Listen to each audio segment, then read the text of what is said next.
বন্ধুরা, আজকে আপনাদেরকে শেখাবো কিভাবে সুস্বাদু ডিমের পেরেস্তা বানাবেন। তো চলুন শুরু করা যাক। তো প্রথমত কড়াইতে কিছু পরিমাণ সয়াবিন তেল নিয়ে নেবেন। এরপর বন্ধুরা ফুটন্ত হয়ে গেলে তেলের ভিতরে পেঁয়াজ কুচি এবং কাঁচা মরিচের কুচি দিয়ে দেবেন।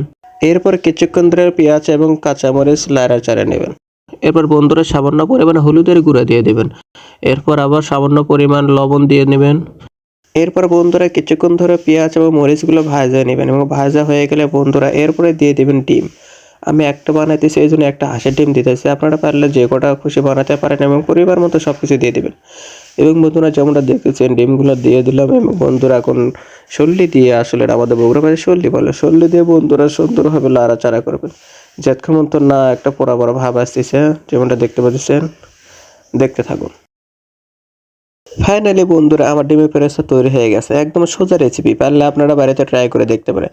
তো বন্ধুরা আজকে এই পর্যন্ত, দেখা হবে আবার অন্য কোনো ভিডিওতে। ততক্ষণের জন্য বন্ধুরা গুড বাই।